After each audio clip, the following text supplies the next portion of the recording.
Bonjour à toutes et à tous et bienvenue dans la seconde partie des Dieux dans tout ça, toujours en public au Collège des Bernardins. Comme la semaine dernière, nous sommes avec le journaliste Franz-Olivier Gisbert. Franz-Olivier Gisbert, bonjour. Bonjour. Vous dirigez l'hebdomadaire Le Point, vous animez des émissions de télé comme Le Monde d'après sur France 3 et vous êtes l'auteur de l'américain Dieu, ma mère et moi, Chigalimard, dernier carnet saine de la vie politique, c'est chez Flammarion. Vous êtes aussi romancier et je peux citer Un très grand amour. Jean-Pierre Denis, bonjour. Bonjour. Vous êtes journaliste et directeur de la revue catholique hebdomadaire La Vie. Vous avez écrit Nos enfants de la guerre. Pourquoi le christianisme fait scandale, c'est aux éditions du Seuil.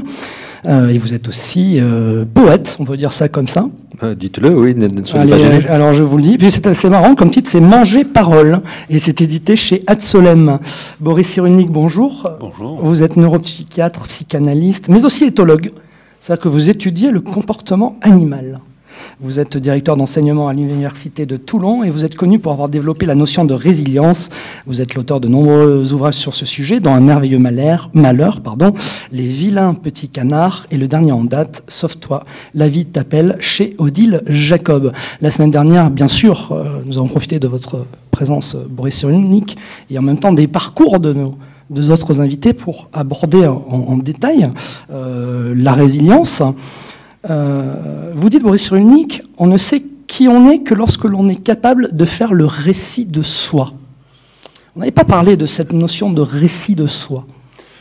Non, dans les théories de l'attachement, on en parle beaucoup parce que je ne sais qui je suis que quand je me représente ce que j'ai fait, ce que j'ai dit, les événements que j'ai subis, ceux que j'ai surmontés et là où j'ai échoué.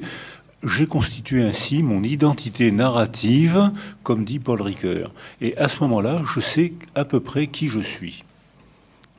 Le récit de soi, alors vous, Jean-Pierre Denis, vous dites, dans votre ouvrage « Pourquoi le christianisme fait scandale ?», vous dites, en politique comme en psychologie, le récit de soi a remplacé le reçu de l'autre. Oui, c'était un peu pour réagir par rapport à cette belle formule, cette mode, on va dire. Mais figurez-vous qu'en vous écoutant parler de ce récit de soi, je me disais en même temps qu'au fond, la Bible, c'est une sorte de long récit de soi, et c'est ce qui fait peut-être que son caractère universel, paradoxalement. Donc c'est-à-dire que vous êtes en train de réécrire votre livre. Je vais enlever cette phrase d'une prochaine édition. Non, mais c'est intéressant en même temps, parce que c'est vrai qu'aujourd'hui... Oui, il y a une certaine tendance à l'exhibition qui est un petit peu énervante. Il y a eu la vague de l'autofiction. Donc tout ça me paraît peut-être un petit peu exagéré.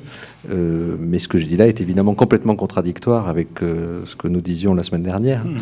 Donc voilà, c'est pour ça que je pensais aussi vraiment à cette...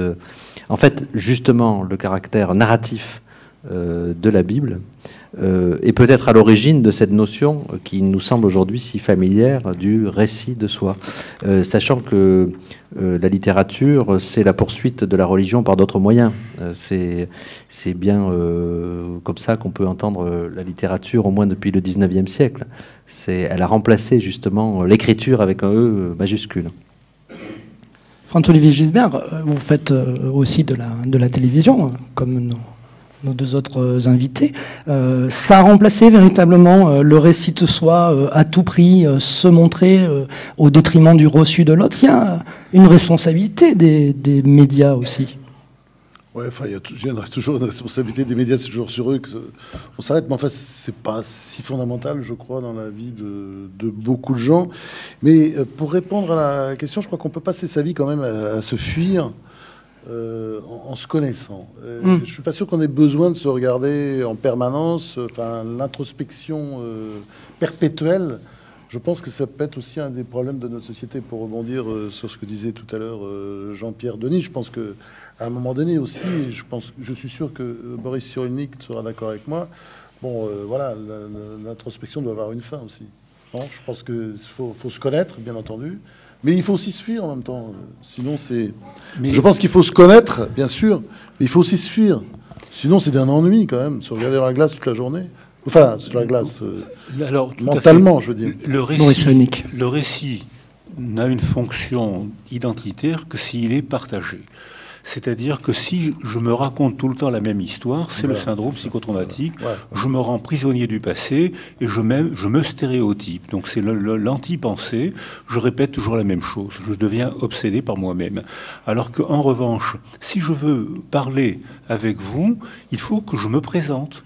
Donc je me présente, voilà ce qui m'est arrivé, voilà là où j'ai été fort, là où j'ai été mauvais, je me présente à vous. Donc j'ai besoin de savoir qui je suis pour établir des relations.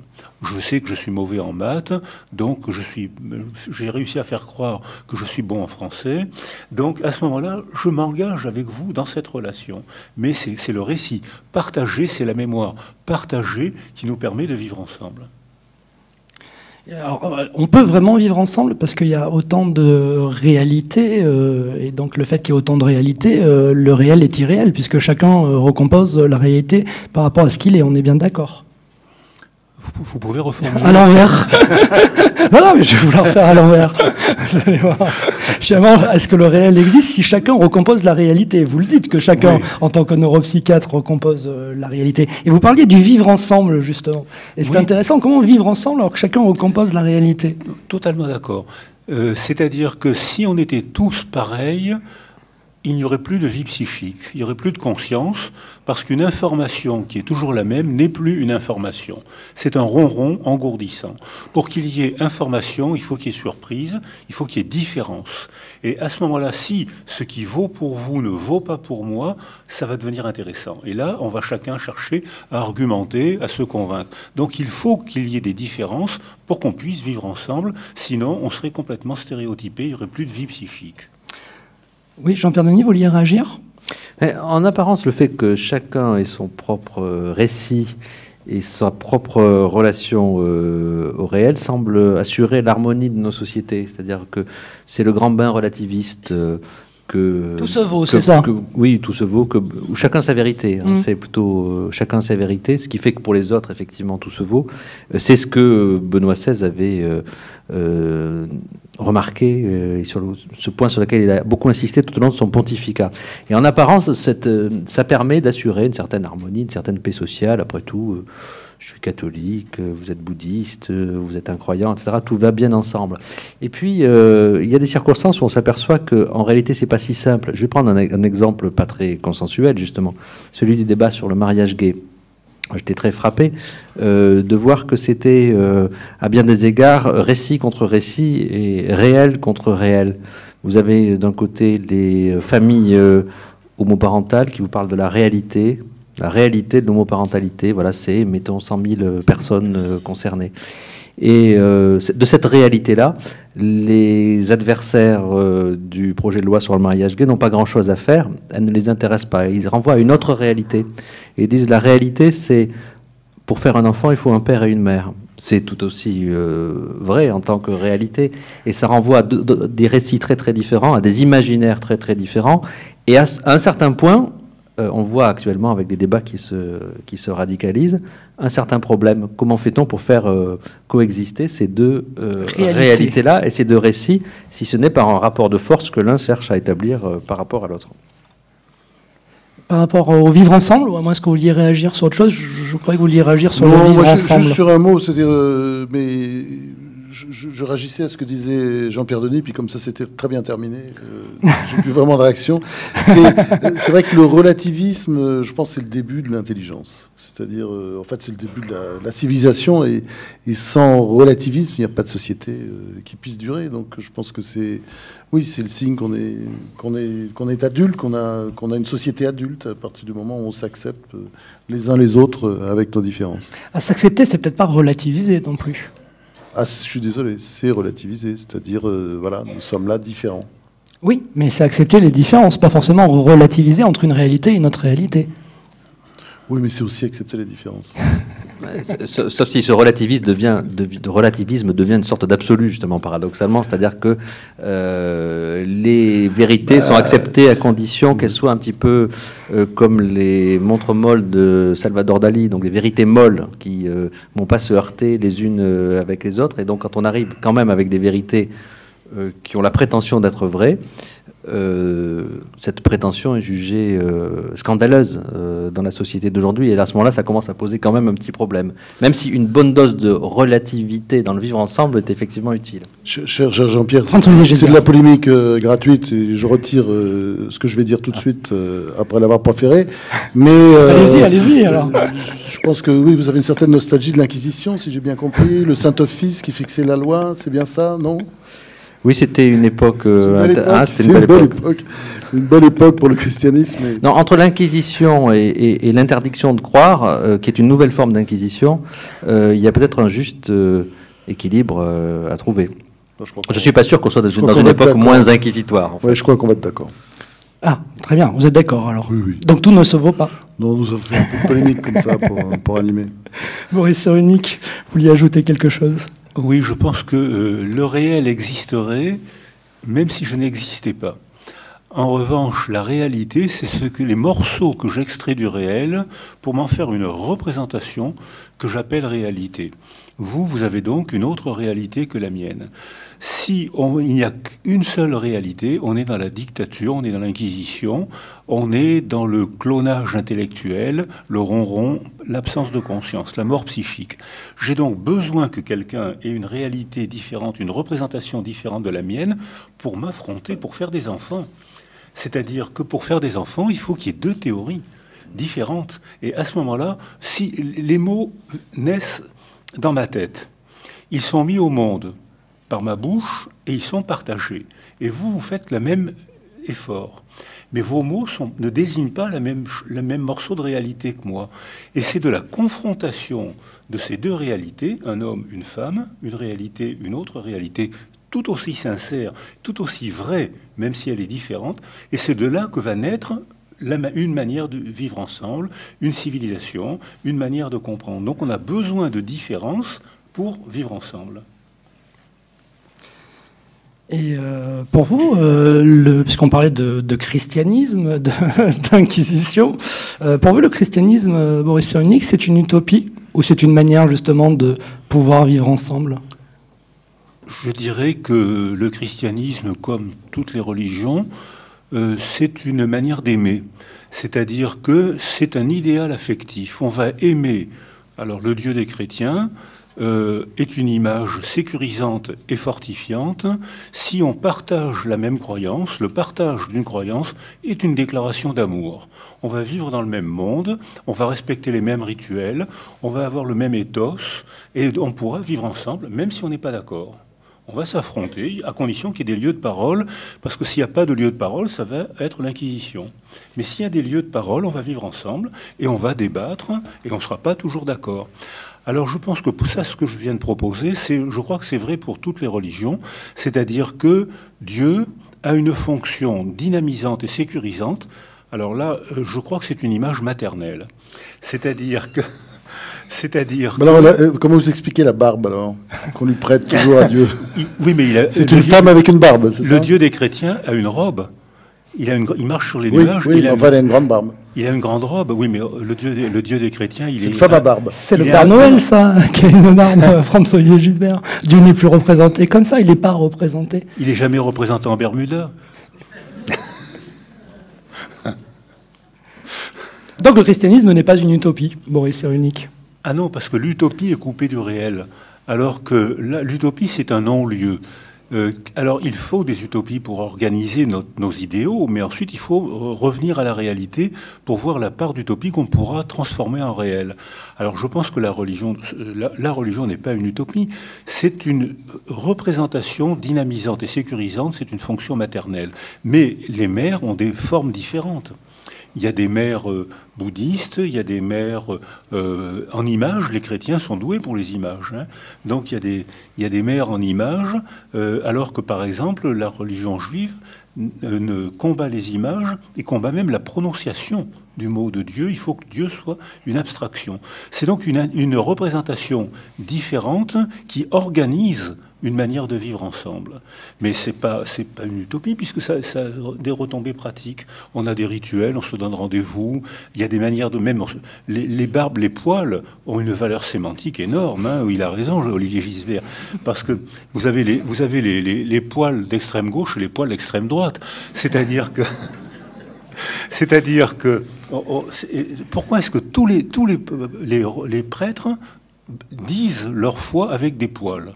Ils se laissent pousser la barbe, ils se font des tonsures, c'est mystérieux ça quand même. Donc c'est parce que je crois que quand on est humain, on sémantise tout de la condition humaine. Les vêtements, les gestes et bien sûr les mots. Je crois que nous avons tous besoin d'une explication du monde. Alors évidemment, il y a Marx qui nous disait que tout était exploitation, Freud nous a dit que tout était sexe, Moïse nous a dit que tout était loi, Darwin, tout est évolution, et c'est vrai que Jésus, c'est tout est amour. Et je crois que c'est clair que c'est le premier mot qui vient à l'esprit quand on pense au christianisme. Bon, ça n'a pas toujours été le cas dans l'histoire de l'humanité, n'est-ce pas, chers camarades? Et j'y étais pas. Ah bon, mais c'est sûr que le christianisme, c'est une forme de vivre ensemble. C'est comme ça que je le vois. Et c'est clair aussi que le bouddhisme, pour ceux d'entre nous qui ont voyagé dans ces contrées, l'islam aussi, moi j'ai connu à une certaine époque. C'est vrai que ça a un peu changé ces dernières années, ou ces dernières décennies, mais aussi c'était une façon de vivre ensemble. Et je crois que la religion, vous savez, c'est très simple. Hein. D'abord, il y a le mot lien, hein, c'est le lien. Relier. Du lien, de relier. Et donc, je crois que la sémantique veut bien dire ce qu'elle veut dire, c'est-à-dire que nous avons tous besoin de nous relier, nous avons tous besoin d'amour, d'être ensemble et d'avoir aussi, je crois, une explication du monde. Alors c'est celle-là, mais ça peut être une autre, et là je deviens un peu relativiste, je suis désolé, cher Jean-Pierre. Ça peut s'arranger. Mais c'est clair que nous avons besoin de Dieu. Je crois que la personne qui disait l'homme est une machine à fabriquer des dieux, c'est une phrase extrêmement juste. Je crois que le premier homme, c'est un vieux prêtre allemand qui avait écrit ça, d'un dénommé Schmitt. Dieu, il existait tout de suite de l'histoire de l'humanité. En fait, dès que l'homme s'est levé, quoi, parce que je suis désolé, je suis darwiniste, et dès que donc l'homme qui était encore un peu singe est descendu de l'arbre, il a levé le regard vers le ciel, et c'est à ce moment-là qu'il a cru en Dieu. Je crois que Dieu est arrivé dès le début de l'humanité. C'est très difficile de vivre sans... de ne pas croire en Dieu quand on regarde le ciel, je pense. Enfin, Boris Cyrulnik ne serait pas d'accord avec moi. On va y revenir, oui. Ouais. On va y revenir, absolument. Jean-Pierre Denis, d'abord. Oui, non, mais je crois en effet que l'homme est un animal religieux. Ça, j'en suis intimement convaincu. Et depuis les origines. Quand l'homme des cavernes peint sur les murs des cavernes, il est d'une certaine façon en train d'appuyer ses mains sur l'invisible. Donc je crois qu'il y a... De toute époque, l'homme a eu un contact avec l'invisible. Et je ne discute pas la fonction maternelle, voire maternante de la religion. Je crois que c'est vrai. D'ailleurs, le catholicisme l'a extraordinairement développé à travers le culte de la Vierge. Il y a même des vierges, des figures de la Vierge, des vierges ouvrantes. Enfin, il y a des représentations assez intéressantes dans ce domaine-là. Il l'a développé peut-être d'ailleurs d'autant plus que le christianisme, comme le judaïsme, est plutôt une religion patriarcale. Peut-être qu'il a essayé de compenser la construction théologique et peut-être aussi, fait droit à cette dimension maternante. Ça, je n'ai aucune difficulté pour l'admettre. Cela dit, à mes yeux, ce n'est pas de ça qu'il s'agit profondément. C'est-à-dire c'est l'expérience religieuse, et là je vais plutôt dans votre sens, l'expérience religieuse, c'est celle de tout homme en réalité.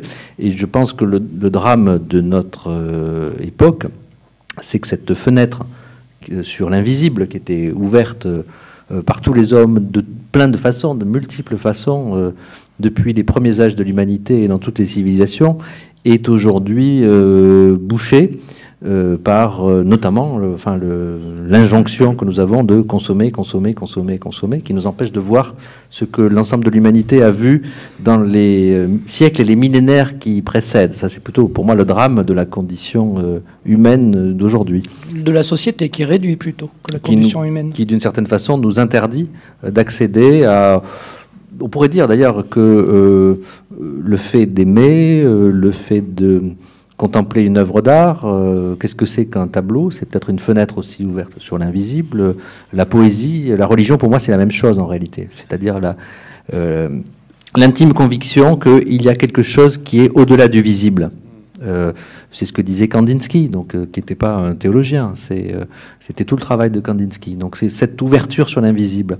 Et je crois qu'aujourd'hui, c'est une mutilation profonde que d'avoir bouché cette fenêtre. Professeur Unique, vous avez réagi sur animal religieux, non? Je crois, parce que vous êtes éthologue. Oui, je n'ai pas rencontré beaucoup de singes religieux, mais en revanche... Ils ont des poils.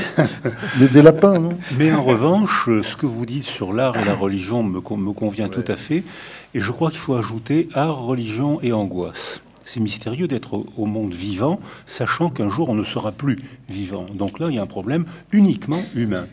Et celui qui a répondu le mieux à votre question, c'est monsieur et madame Néandertal.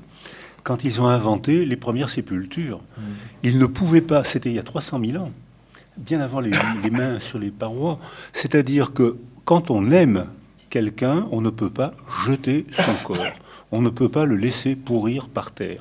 Quand on aime quelqu'un, il continue, on comprend qu'il est mort et on se représente sa vie, il vit encore en nous, dans notre mémoire et dans notre affection. On aime encore quelqu'un qui n'est plus sur terre. On est contraint, pour lui rendre sa dignité, on est contraint à la sépulture.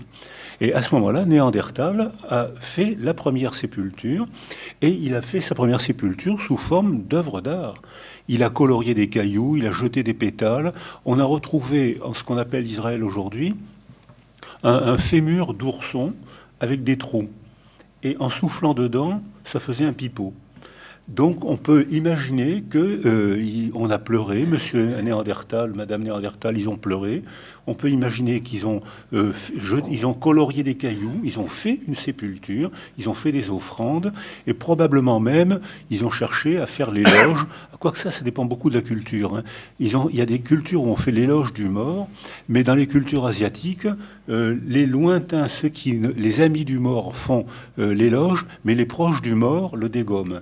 C'est-à-dire que ça dépend des cultures. Je pense que monsieur et madame Néandertal commençaient à parler. Hein, ils avaient une trentaine de phonèmes. Mais ils avaient l'os hyoïde qu'on a retrouvé en Israël, à Oumra. L'os hyoïde était planté très haut, c'est-à-dire avant qu'il descende. Quand on fait notre puberté, l'os hyoïde descend et on peut à ce moment-là avoir une modulation. Et quand l'os hyoïde est planté haut, on a une voix d'enfant de moins de 3 ans. Donc monsieur et madame Néandertal ont dû parler comme parle un enfant de 3 ans, et ils ont fait une sépulture où l'art, la représentation de la mort, la fonction maternante de Dieu a opéré. C'est-à-dire qu'ils ont créé une représentation qui les a sécurisés, qui a rendu sa dignité aux morts et qui leur a rendu leur dignité à eux-mêmes. Je n'ai pas jeté le corps de quelqu'un qui vit encore en moi. Franz-Olivier Gisbert. Oui, cher Boris Cyrulnik, je suis sûr que vous serez quand même d'accord avec moi. Moi, je récuse totalement l'idée que la peur soit exclusivement mère de Dieu. Je veux dire, la peur de ce qui se passera après la mort. L'angoisse de la mort. Le besoin de sécurité. Je crois qu'il y a aussi le besoin de fusion. Et là, on retrouve l'idée que Dieu est amour. C'est-à-dire cette idée très spinozienne, hein, Deus sive natura, c'est-à-dire Dieu, c'est-à-dire la nature. Et l'idée de fusionner, d'entrer en fusion avec les éléments, d'entrer en fusion avec l'autre, avec l'humanité. Et c'est une belle idée. Alors, je sais que Spinoza n'a pas toujours bonne presse chez les chrétiens, encore que les Juifs à un moment donné l'accusaient d'être chrétien lui-même.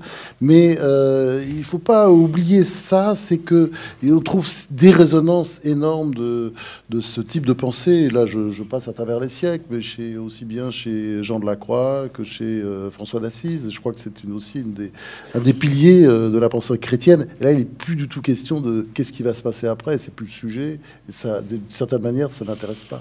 Alors, c'est unique. Peut-être, c'est ce qu'on disait tout à l'heure, il y a 1000 manières d'aimer Dieu. Oui. Et la manière d'aimer Dieu révèle la manière dont on s'exprime dans la vie de tous les jours, comment on vit. Alors, il y a des dieux de terreur, il y a des dieux d'amour.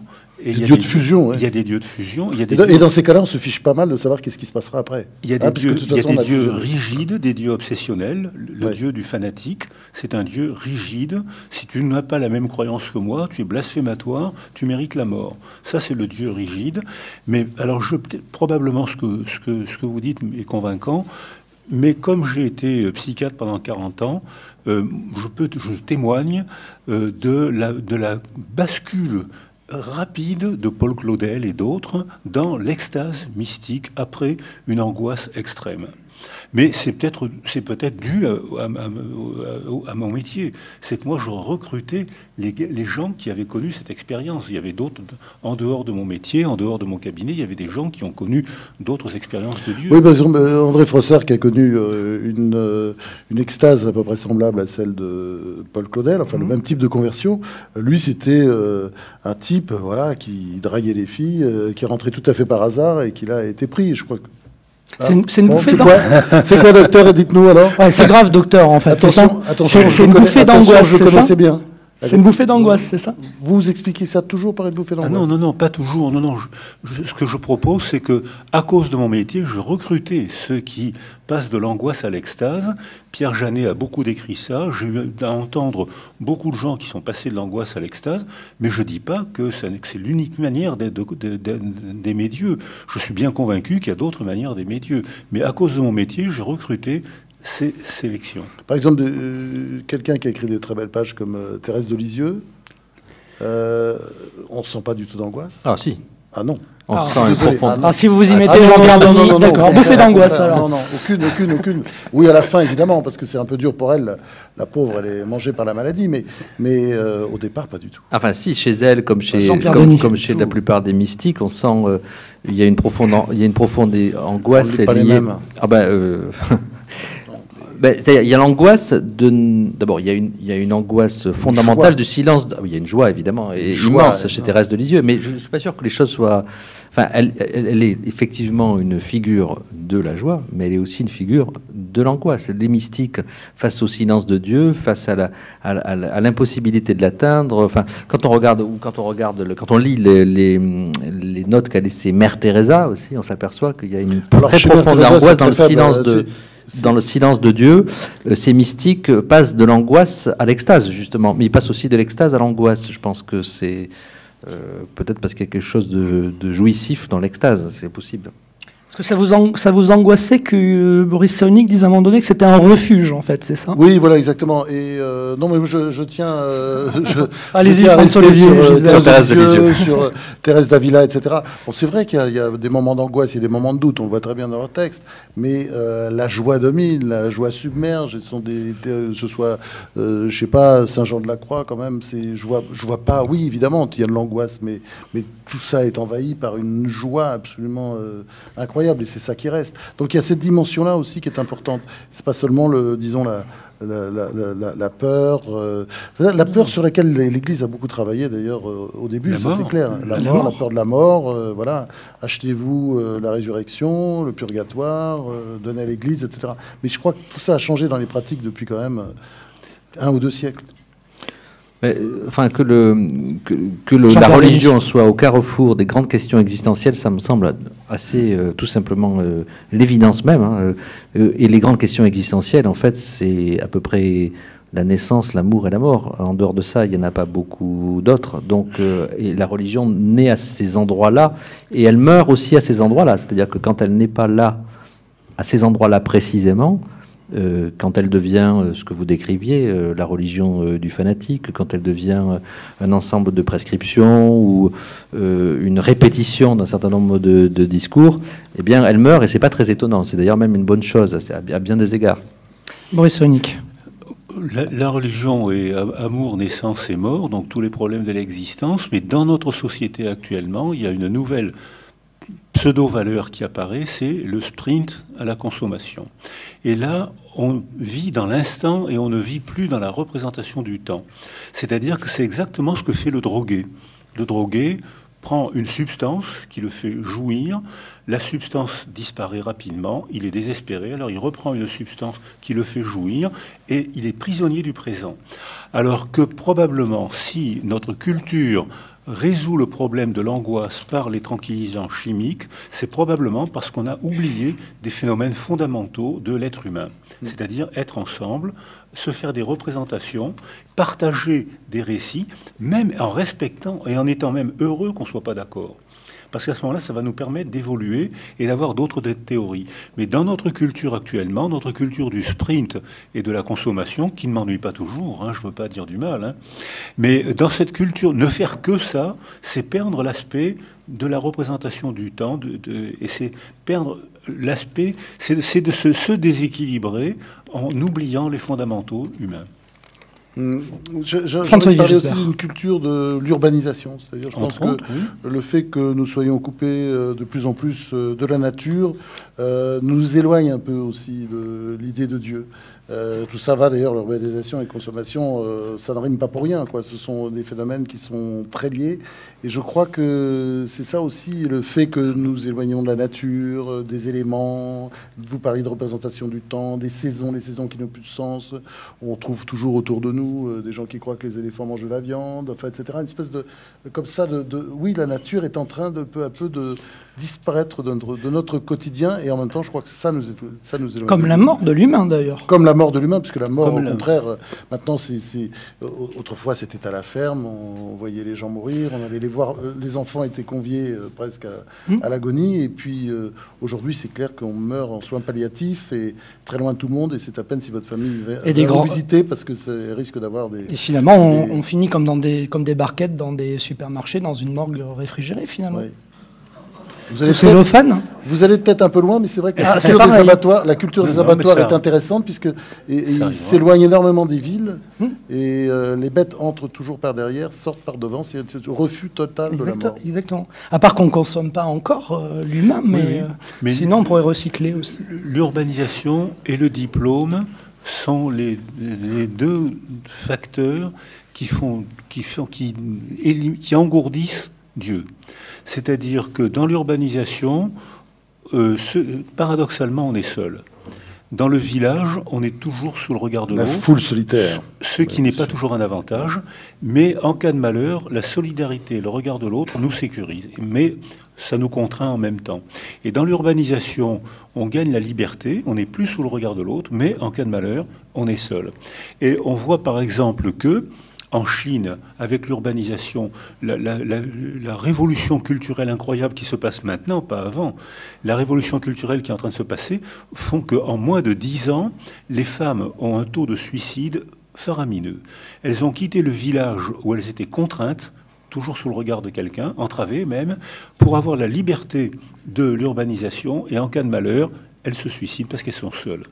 Et on a la même chose pour le diplôme. Pour obtenir nos diplômes, il vaut mieux rester seul dans notre chambre, il vaut mieux moins jouer au foot, il vaut mieux moins participer aux activités du village.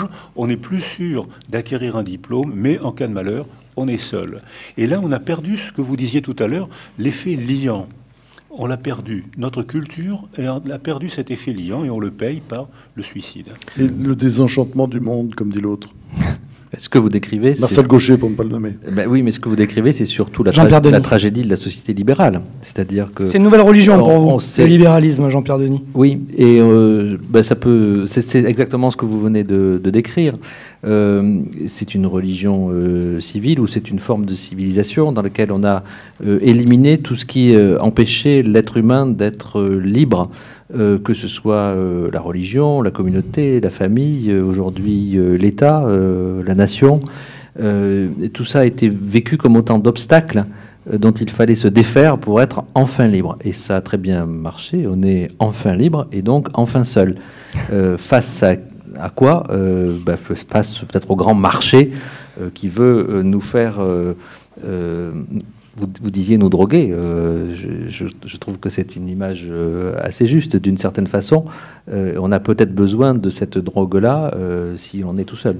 Oui, si on n'a rien. C'est-à-dire c'est le vide spirituel. Parce qu'on parlait de religion, mais là c'est plutôt de spiritualité. Mais je ne crois pas du tout moi, aux interprétations politiques, je suis désolé. François-Olivier Gisbert. Le sujet est tout à fait différent. Le sujet c'est l'évolution du monde. Et que ce soit sous la couleur libérale, la couleur marxiste et n'importe quelle couleur, de toute façon l'évolution est là. C'est-à-dire, elle est là avec l'urbanisation, avec le phénomène des diplômes, et aussi avec cette espèce de folie de la consommation qui nous envahit tous. J'ajoute à cela d'ailleurs un certain cynisme dans la la gestion des affaires, donc tout ce qu'on voit aujourd'hui. Mais c'est pas imputable uniquement au libéralisme. Le libéralisme, effectivement, est comme ça. Mais je veux dire, vous pourrez prendre n'importe quel autre système politique. Au fond, c'est aujourd'hui un peu une évolution du monde. Hein, je crois que si on s'arrête juste à quelques clichés politiques, on va pas aller très loin. Mais je fais pas allusion à un courant politique en particulier. En France, dès qu'il y a un problème, on dit toujours c'est la faute. Non, mais rassurez-vous, je pense que le désenchantement du monde, je pense pas que ce soit juste la faute au libéralisme, c'est un peu court. Non, mais rassurez-vous. Oui, non, mais je vois ce que vous voulez dire, mais Jean-Pierre Denis. Je me situe pas du tout dans cette perspective. Ce que je décris là, c'est un système de valeurs qui n'a rien à voir avec le libéralisme économique ou dans lequel le libéralisme économique non régulé n'est qu'une des facettes parmi d'autres, parce que les libéralismes, libéralisme libertaire, libéralisme économique, à mon avis, se rejoignent aujourd'hui, on le voit sous nos yeux. Dans ce que je décris, c'est une culture, c'est une civilisation en fait. Donc c'est pas si éloigné de ça. C'est pas une politique. C'est pas une politique. Le libéralisme, c'est un système plus global. C'est une culture. C'est une civilisation. Boris Cyrulnik. Je propose l'idée que c'est plus un problème technologique qu'un problème politique. La technologie fait de tels progrès qu'on croit qu'on a de moins en moins besoin de l'autre. Par exemple, les femmes en Occident mettent aujourd'hui leur premier enfant au monde à presque 31 ans. C'est l'âge où on commence à médicaliser les grossesses. Or, quand une grossesse est médicalisée, ce qui est un progrès technique, que les femmes mettent au monde leur premier enfant à 31 ans, c'est un progrès de la personne, elles peuvent épanouir leur personnalité. Le résultat, c'est que quand l'enfant a son inévitable bobo, la varicelle, l'arcade coupée, elles ne demandent plus conseil à leur mari ou à leur propre mère, elles téléphonent au technicien. Donc c'est un progrès, et ce progrès-là dilue les liens sociaux parce qu'on croit qu'on a moins besoin des autres, et à ce moment-là, on le paye par l'apparition de l'angoisse et qu'on ne maîtrise plus. Donc là, vous parlez du progrès scientifique, en fait. Technologique, oui, vous avez dit. Oui, technologique, oui. Vous distinguez comment technologique et scientifique ? Ben, la technologie, on peut très bien faire des progrès pour les micros, pour les appareils, sans comprendre comment ils marchent. C'est-à-dire que, alors que dans la science est plus proche de la philosophie, c'est-à-dire qu'il faut qu'on mette au point des attitudes face au monde des choses qui nous permettront de trouver des phénomènes généralisés. Donc pour vous, par exemple, la recherche sur l'embryon humain, c'est technologique ou c'est scientifique ? Vous n'avez pas une autre question, non ? Non. Vous pouvez faire joker, vous pouvez appeler un ami aussi. Je peux couper la question si vous voulez. Je pense que je dirais que c'est les deux, quoi. C'est-à-dire que on a fait des progrès sur l'histologie, c'est-à-dire la science, et maintenant on arrive à manipuler des embryons technologiquement, par une manipulation technique. Jean-Pierre Denis. Je pense surtout que c'est tout le débat. C'est-à-dire que savoir si la recherche sur l'embryon a un caractère scientifique ou si au contraire elle montre que c'est la technique qui est derrière elle un certain nombre d'autres intérêts qui dictent la loi, c'est bien le débat justement. Est-ce que cette recherche est désintéressée ou est-ce que est maîtresse d'elle-même ou pas ? Donc c'est le débat. Non, c'est le débat. La question que vous avez posée sur l'embryon, c'est une des dimensions du débat, je trouve. Bien sûr. Et on pourrait dire de la même manière, par rapport à la recherche sur les porteurs de la trisomie 21, Jean-Pierre Denis, dans votre ouvrage « Pourquoi le christianisme fait scandale », vous rappelez 96% des fœtus reconnus porteurs de la trisomie 21 sont éliminés. Est-ce que là, on est dans un progrès ou dans de l'eugénisme ? Est-ce qu'on n'est pas dans un crime contre l'humanité ? J'aime pas la notion de crime contre l'humanité parce que j'aime pas tout mélanger. Je pense qu'on gagne pas à tout mélanger. Je suis résolument contre cette forme d'eugénisme qui...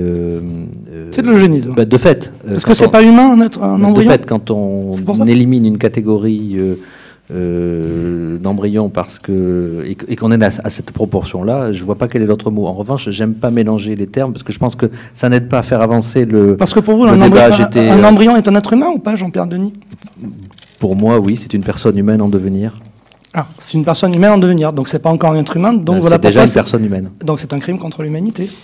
C'est autre chose, le crime contre l'humanité. Non, je ne souscris pas du tout à cette... Non, je trouve cette façon de mélanger les choses toujours extrêmement gênante. Quand Jean-Paul II avait manifesté son opposition à l'avortement en disant que c'était comme Auschwitz, enfin je ne sais pas si c'est l'expression exacte. Moi, j'ai pas fait cette comparaison-là. J'ai trouvé que c'est quelque chose qui fait reculer le débat, qui ne le fait pas avancer, parce qu'on est dans la confusion des réalités. Et je trouve qu'on ne gagne pas. Voilà. Tout dépend comment on envisage l'embryon. Est-ce qu'on l'envisage comme un être humain ou pas? Boris Cyrulnik. Moi, je propose de poser le problème autrement. Est-ce que vous pouvez citer un seul progrès sans effet secondaire? On découvre la pénicilline, qui est un immense progrès. On en donne tellement qu'on sélectionne les germes et qu'on voit réapparaître les maladies qu'on croyait avoir vaincues. On découvre Internet, qui est un immense progrès, et on se rend compte maintenant que les enfants qui regardent plus de 3, 4 ou 5 heures Internet, l'écran par jour, ont des troubles du comportement, on multiplie leur risque de dépression par 3 ou 4, et ont des atrophies des neurones miroirs. On découvre, et je pense qu'on peut continuer comme ça, on découvre l'imprimerie. C'est une immense découverte puisque c'est le début du partage du savoir, donc c'est le cheminement vers la démocratie. Et quel a été le premier best-seller de l'imprimerie? Le Malleus Maleficarum, qui a permis la torture inquisitoriale. Donc je pense qu'on peut continuer comme ça, on peut continuer tout le temps. C'est ce qu'on en fait du progrès. C'est ça. Alors là, je pense que la notion de progrès est une utopie. D'accord. C'est-à-dire que c'est pas le christianisme qu'on éprouve, pas, là on le sent, alors que le progrès est une utopie. François-Olivier Gisbert. Oui, le progrès est une utopie. Évidemment, le progrès est également un danger, parce que la discussion qu'on avait tout de suite à propos de l'avortement a été intéressante, parce que, bon, pour l'instant, parce qu'il ne faut pas arrêter la discussion sur les trisomiques. Il y a le choix du sexe aussi. Il ne faut pas arrêter la discussion sur les trisomiques. Il y a également le choix du sexe. On connaît de nombreux pays aujourd'hui où, si c'est une fille, il y a des sites américains déjà. Vous pouvez acheter un. Non, mais il y a beaucoup de chances d'avortement dans un certain nombre de pays, que ce soit l'Inde, la Chine, etc. Et puis, il y a des choses même très troublantes, puisque les recherches génétiques maintenant vont nous permettre de savoir si tel embryon est susceptible, par exemple, d'avoir un cancer à 20 ans ou 30 ans. À ce moment-là, effectivement, la question pourra se poser de l'éliminer ou pas. Donc, c'est une question absolument sans fin. Moi, c'est vrai, je pense qu'il faut la traiter avec tact, comme on dit, effectivement, pas tout de suite utiliser les grands mots comme crime contre l'humanité, ou tout dépend, etc.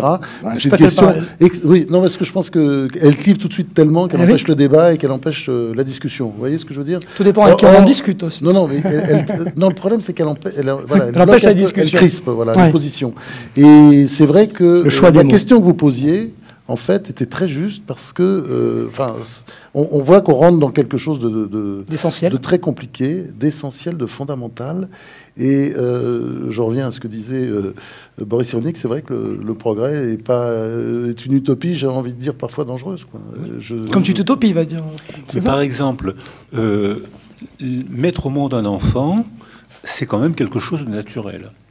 Or, quand les femmes mettaient au monde des enfants de manière sans sage-femme et de manière non médicalisée, c'est-à-dire avant la découverte de Semmelweis, au milieu du 19e siècle, leur espérance de vie était de 36 ans après 13 grossesses. Dès l'instant où 13 grossesses, 7 enfants vivants, moins de 4 adultes. C'est-à-dire que les femmes donnaient la vie et recevaient la mort, très jeunes. Dès l'instant où la naissance, phénomène naturel, a été médicalisée, l'espérance de vie des femmes a presque doublé. C'est-à-dire qu'en une des simples découvertes, la condition des femmes a été métamorphosée. On continue. On peut maintenant, comme l'a dit François-Olivier Gisbert, on peut maintenant faire un diagnostic pendant la grossesse. Madame, l'enfant que vous portez aura un cancer du sein à l'âge de 20 ans. Qu'est-ce que vous faites? Vous le gardez ou vous avortez maintenant ou vous avortez dans 20 ans? Madame, l'enfant que vous portez aura une maladie d'Alzheimer précoce, à 50 ans, 45 ans. Qu'est-ce que vous faites? Vous le gardez? Donc on arrive, les progrès techniques, médicaux nécessaires, on pose des problèmes presque au-dessus de la condition humaine. C'est-à-dire que là, on a... En quelques mots. Mais je suis tout à fait d'accord avec ce dernier point en particulier. Je pense que l'une des difficultés de l'époque, c'est que, en l'occurrence, là, les parents ont affronté des questions qui sont redoutables et que les générations précédentes n'avaient pas à se poser. Et c'est peut-être la première chose à dire avant de porter des jugements. Il y a des questions, des choix éthiques qui sont au-dessus, je dirais, des forces humaines d'une certaine façon. Cela dit, on pourrait répondre à cette dame que vous évoquez que la vie est en soi une maladie mortelle, de toute façon. Donc, ça se terminera mal dans tous les cas. Donc, effectivement, on peut décider de ne pas la jouer. Mais moi, ce qui m'intéresse dans les exemples que vous donnez, c'est que entre ces deux exemples, enfin entre un progrès médical qui est un progrès de la vie et un progrès médical qui est un progrès technique qui permet de céder à tel ou tel désir individuel, il y a quand même une différence de nature. Et ce qui me trouble, c'est que j'ai l'impression qu'on n'arrive plus à faire cette différence-là. C'est-à-dire à partir du moment où c'est techniquement possible, il est impossible de s'y opposer. Et d'ailleurs, c'est peut-être le cas, parce que quand on regarde l'histoire de l'humanité, finalement, il n'y a guère de progrès technique auquel l'humanité est renoncée en disant non, ça c'est pas bon. En réalité, depuis l'aube de l'humanité, chaque fois qu'il y a eu un progrès technique, il a été mis en œuvre. Et donc je suis persuadé que ces évolutions dans le mode de fabrication des enfants, à bien des égards, sont probablement inéluctables. Enfin, sur la génétique, il y a eu des blocages. Sur l'eugénisme, j'espère qu'on pourra résister. Non, mais sur la génétique, il y a eu déjà beaucoup de blocages. Je pense que c'est pas terminé. Parce que pour vous, Boris Cyrulnik, puisqu'on parle de l'être humain, des progrès, entre guillemets, par rapport à l'être humain, vous parlez beaucoup du mot âme, à peu près une dizaine de fois dans Sauve-toi, la vie t'appelle. C'est parce que j'ai fréquenté Papa Freud. Ouais. Et Papa Freud emploie le mot âme tout le temps. Mais Freud n'était pas très attiré par la religion. Et le mot âme par Freud, ça voulait dire monde du dedans, monde psychique. Donc là, il y avait une petite distorsion entre les psychanalystes. Mais Françoise Dolto, qui elle était à la fois croyante et psychanalyste, emploie le mot âme au sens de Freud tout le temps. Et ça ne la gêne pas. Et vous aussi? Moi, j'emploie le mot âme au sens de Freud, oui. D'accord. C'est une réduction, c'est un concept alors, le mot âme freudien, vous l'envisagez que comme ça? Jean-Pierre Denis, François-Olivier Gisbert, vous donnez une autre signification. Âme, vous y êtes très attaché, François-Olivier Gisbert aussi. Oui, bien sûr. Vous donnez un côté psychanalytique aussi au moins? Je ne donnerai pas tout à fait Oui, j'aurais pas la même définition, mais c'est vrai que quand on est Freud et qu'on ne croit pas en Dieu, on est obligé de quand même reconnaître une réalité à quelque chose qui nous échappe, parce que franchement, sa définition de l'âme, Boris, elle est un peu courte, non? Si mes souvenirs sont exacts. De Papa Freud. Oui, oui, il voulait simplement parler du monde du dedans, du monde oui, immatériel, voilà, c'est quoi, là, du monde des représentations. Vous voyez ce que je veux dire? Là, il n'est pas très précis, un peu... Hein, oui, mais il l'utilise, vous l'utilisez aussi. Oui, mais je pense qu'il y a peut-être chez lui un côté chrétien. À Boris Cyrulnik, vous voulez dire, ou à Freud? Non, Freud. Parce que Boris Cyrulnik, c'est un chrétien qui ne s'avoue pas, mais... Refoulé, c'est ça que vous voulez dire? C'est un chrétien refoulé, Boris Cyrulnik. Un peu, il est refoulé. Docteur François-Olivier Gisbert. Jean-Pierre Denis, le mot âme. C'est un mot magnifique en raison de la présence de l'accent circonflexe, qui est une denrée précieuse et luxueuse aujourd'hui. Je pense que Freud était plus proche de la croyance égyptienne que de la croyance juive ou de la croyance chrétienne. C'est-à-dire qu'il ne faut pas oublier quand même... Mais comme il nous expliquait que Moïse, venu d'Égypte, avait, inventé la religion... en fait, c'était un pas vers la religion. Quand les Juifs fuient d'Égypte, où est-ce qu'ils vont? En Égypte. C'est-à-dire que de toute façon, l'espace à cette époque-là, c'était ce qu'on appelle aujourd'hui l'Égypte. Donc sur le plan symbolique, ils fuient la condition des esclaves, ils retrouvent leur liberté, ils rencontrent Dieu, et à ce moment-là, ils sont forts et sécurisés. Mais sur le plan géographique, ils sont restés en Égypte. Il n'y a pas eu d'exode véritable. Alors je pense que Freud était assez proche de Moïse. Il a écrit Moïse et le monothéisme. Hein. Et je pense que pour lui, Moïse était un Égyptien. Et d'ailleurs, si vous allez à Hampstead, dans la dernière maison de Freud, si vous n'y avez pas été, vous devez y aller. Hein. C'est dans la banlieue proche de Londres. C'est une maison magnifique. Et vous verrez, d'une part, que dans sa bibliothèque, il n'y a que des livres de philosophie, alors qu'on lui a reproché de ne pas aimer la philosophie. Et vous verrez qu'autour de sa table, il y a pratiquement que des statuettes égyptiennes. C'est-à-dire qu'il était entouré, quand il travaillait, il était entouré de ces petites divinités qui étaient des statuettes égyptiennes. Donc je pense qu'il a beaucoup fréquenté l'Égypte. Pour vous, Dieu est un concept, Boris Cyrulnik, parce qu'on a beaucoup parlé de Dieu, mais concrètement, c'est un concept pour vous, Dieu? Non, je pense que c'est pour ça que ce n'est pas une utopie, parce que c'est un éprouvé réel. On l'éprouve réellement. Donc quand vous dites je suis triste, c'est pas un concept, vous l'éprouvez réellement. Quand vous dites j'étais triste et tout d'un coup je me sens très gai et je passe en extase, c'est pas un concept, c'est un éprouvé dans votre corps. Or, beaucoup de croyants, beaucoup de passages à l'acte de l'angoisse à l'extase mystique, beaucoup d'érotisme du mysticisme l'éprouvent dans leur corps. C'est-à-dire que c'est pas un concept, c'est un éprouvé, c'est une évidence. Donc, je n'ai pas besoin de preuves, je n'ai pas besoin d'arguments, puisque je le sens, il est là, je le sens en moi. Pourquoi voulez-vous argumenter? C'est pas un concept. Ça s'éprouve. Ça s'éprouve. Donc, si ça s'éprouve, c'est... Ben, c'est un mode de connaissance. Quand on parle dans la Bible, quand on dit il l'a connu par 3 fois, devinez comment il l'a connu. C'est-à-dire qu'il l'a connu charnellement.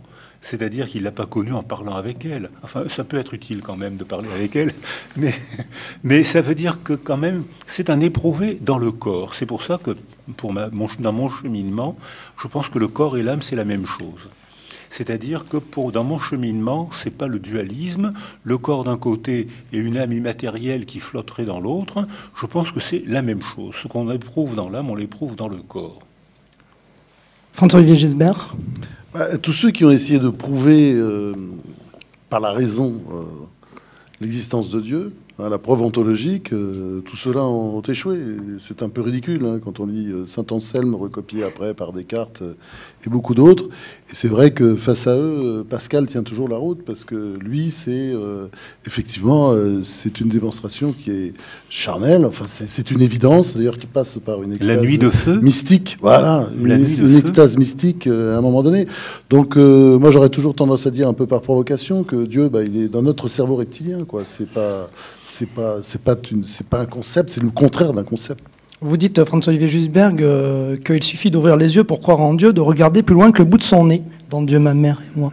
Bon, oui, il suffit même de regarder Sortons ce soir, si c'est un beau ciel étoilé, je crois qu'il n'y a pas de problème, on peut croire facilement. Même Boris Cyrulnik croira en regardant le beau ciel étoilé.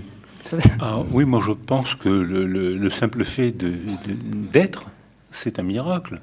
Donc rien que ça, c'est une extase. Ouais, de respirer, de boire.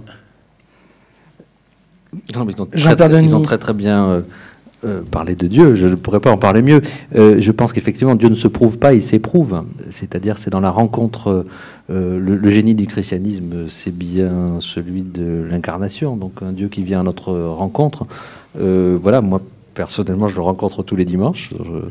Mais en ce moment même, évidemment, en vous voyant. Mais je veux dire, le génie du christianisme, c'est d'avoir poussé cette expérience-là dans ses ultimes possibilités.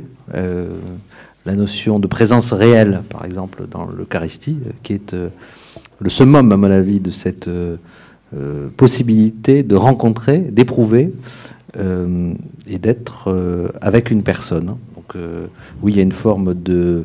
Alors, je ne sais pas si c'est une forme de sensualité, mais il est très frappant que dans le catholicisme, le recours, dans la liturgie notamment, le recours au sens est extrêmement développé et favorisé, l'odorat, la vue, le goût. Et même les sans-dieux dialoguent avec Dieu parfois. Parce qu'on a envoyé un questionnaire. Vous croyez en Dieu? Oh non, sûrement pas. Est-ce qu'il vous arrive, dans des moments difficiles ou dans des moments où vous avez un problème à résoudre, est-ce qu'il vous arrive de prier? Ah oui, j'invente une prière, je dialogue avec Dieu. 25% des sans-dieux dialoguent avec Dieu. C'est-à-dire que, mais ils s'inventent il s'invente un rituel, puisqu'on ne le partage plus, ils sont sans Dieu, donc ils ne partagent pas les rituels. Donc il s'invente un rituel, donc Dieu fonctionne comme une image maternelle, dynamisante et sécurisante. Et comme une nécessité. Malgré la barbe. Comme une nécessité. Et puis il faut aussi parler à quelqu'un, il y a besoin de parler. Je crois que les prières, ce sont... Enfin, les prières, moi, je sais pas, j'aime par exemple allumer un cierge dans les églises et ma seule prière, c'est de dire merci, mais c'est une prière. Je crois qu'on a besoin de parler. C'est le côté rituel et c'est le côté parler, là? Oui. C'est les deux. Et c'est très court, hein, c'est juste merci. Oui, mais le rituel a pour fonction de rendre perceptible la présence de Dieu. C'est-à-dire que dès l'instant où on fait un rituel, c'est une convention, un rituel. C'est une bougie, c'est un signe de croix, c'est une convention. On est convenu de faire ce geste. Mais ce geste est sémantisé. Et dès l'instant où on fait ce geste, on sait qu'on en appelle à Dieu. Donc on le fait venir en soi. Donc je pense que le rituel, c'est une manière de se présenter et de rendre présent Dieu. Jean-Pierre Denis. Le rituel, c'est aussi, et c'est un chemin, c'est-à-dire que le fait que si personne n'a jamais mis de bougie, de cierge dans une église, le fait d'allumer ce cierge n'a pas beaucoup de sens. Le fait que depuis des siècles, des personnes fassent ce geste, il me semble que c'est ce qui fait la condition du rituel, et la possibilité de cette conversation brève est essentielle, où vous dites simplement merci. Ça sera le mot de la fin. Est-ce que quelqu'un va y rajouter quelque chose? Je pense que et Dieu dans tout ça. Le génie du christianisme, c'est surtout d'avoir inventé la beauté des cathédrales et la charcuterie de cochon. Je pense que les chrétiens ont embelli la condition humaine avec ça. François-Olivier Gisbert, non? En tant que végétarien, je ne peux souscrire aux affirmations de Boris Cyrulnik. D'accord pour les cathédrales. Je crois qu'il a oublié Bach quand même, la musique. J'allais le rajouter, justement. Oui. Saint-Saëns, Forêt, tout ça, c'est pas mal aussi. Mais Mozart, le Requiem. Mais puis quelques églises aussi. Hein. Il y a des belles églises. Il n'y a pas seulement les cathédrales qui sont belles. Et le collège des Bernardins. Oui. Le collège des Bernardins, voilà. Enfin, il y a beaucoup de belles choses qu'on doit au christianisme. Mais moi, je ne mettrai pas la charcuterie de cochon. Je suis désolé. Merci à tous les trois. Merci docteur Boris Cyrulnik, Jean-Pierre Denis, François-Olivier Gisbert. Merci pour votre participation à notre émission.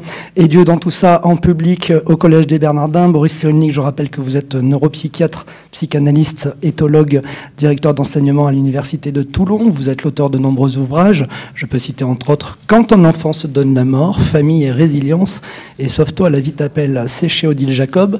Jean-Pierre Denis, vous êtes journaliste, directeur de la revue catholique hebdomadaire La Vie. Vous êtes l'auteur de Nos enfants de la guerre, pourquoi le christianisme fait scandale aux éditions du Seuil.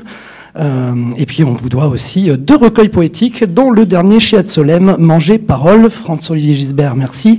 Vous dirigez l'hebdomadaire Le Point, vous animez des émissions de télé comme Le Monde d'après, c'est sur France 3. Vous êtes l'auteur de l'Américain, on a parlé, de Dieu, ma mère et moi chez Gallimard. Et le dernier en date, dernier carnet, Scène de la vie politique, c'est chez Flammarion. Merci à tous les trois, merci à vous et bonne soirée.